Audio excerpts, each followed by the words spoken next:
Muito bem, bom dia. Hoje, terça-feira, dia 8 de dezembro de 2009, estamos começando aqui o nosso warm-up, programa de aquecimento dos motores. Não fiz o programa ontem, então não posso deixar de dizer a todos saudações rubro-negras.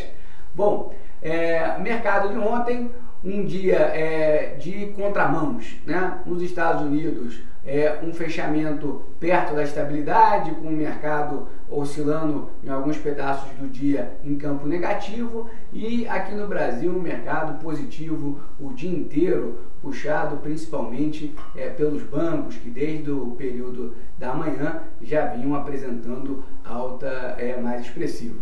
A principal razão para esse descolamento entre a nossa bolsa e a bolsa americana foi que isso já havia acontecido na sexta-feira, só que no sentido inverso. A nossa bolsa havia fechado com uma queda próxima a 1% e o mercado americano fechado com alta de mais ou menos 0,5%. Então, ontem foi um dia de ajustes. Em termos de indicadores, nós tivemos aí os dados do crédito ao consumidor nos Estados Unidos, que pelo 9º mês consecutivo mostrou retração. A retração foi um pouco abaixo daquela esperada pelo mercado, mas ainda assim continua sendo um indicador onde é preciso a gente enxergar algum nível de melhora, né? Atualmente os dados mais débeis da economia americana são justamente os dados do emprego e do crédito.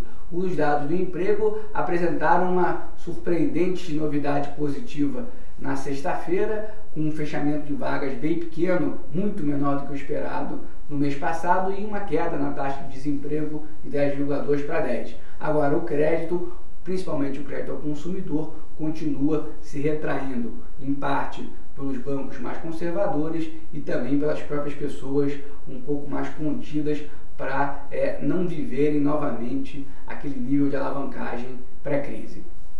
Além disso, também tivemos aí um comentário do Ben Bernanke, presidente do Fed, comentando que a economia americana vem apresentando uma evolução positiva, sustentável, mas em alguns aspectos indicadores mais negativos do que vinha sendo imaginado, né? Então a recuperação acontece, mas não é uma coisa tão pujante, por exemplo, como é a da economia brasileira.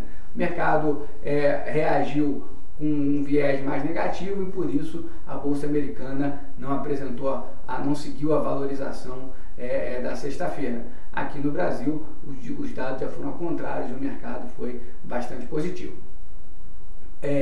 Em termos macroeconômicos aqui do Brasil, nós tivemos o Boletim Focus, mostrando números muito parecidos com o da semana anterior e uma evolução da utilização da capacidade instalada, que em outubro veio para 80,5%. Esse crescimento acelerado da nossa indústria, essa recuperação acelerada na indústria, tem feito com que a capacidade instalada venha sendo cada vez mais utilizada. Capacidade ociosa das nossas empresas ainda é razoável em relação aos níveis pré-crise, né? Mas a gente percebe uma ocupação rápida dessa ociosidade. Bom, para o dia de hoje a gente tem um indicador de confiança lá nos Estados Unidos e também aqui um indicador de inflação, o IGPDI, que apresentou uma alta apenas de 0,07%. Inflação no curto prazo continua não sendo um problema para o nosso Banco Central. Falando em Banco Central, começa hoje a reunião do Copom, que vai até amanhã. Expectativa de todo o mercado é que, por enquanto, o Banco Central mantenha a sua taxa de juros, a nossa taxa Selic estável em 8,75%. Bom, em dados corporativos, a questão bastante importante foi os dados do tráfego aéreo divulgada pela ANAC ontem, apresentando principalmente na comparação anual dados muito importantes em termos de crescimento de demanda e mesmo de utilização das aeronaves, né? A taxa de ocupação da indústria de aviação brasileira chegou a 71,6%. Quando a gente olha apenas o ambiente interno, mercado doméstico, esse número é até um pouco melhor, 72,5%. Né?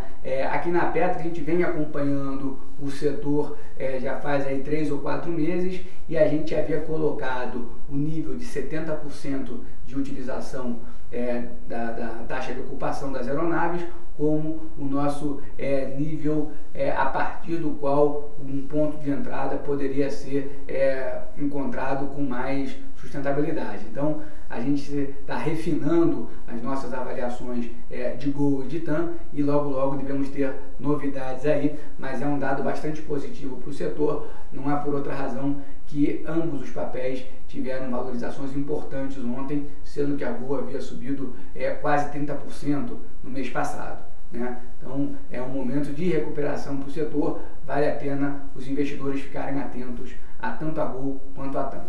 Sendo assim, meus caros, terminamos aqui o nosso Armap e amanhã a gente volta a se falar. Um abraço a todos e até amanhã.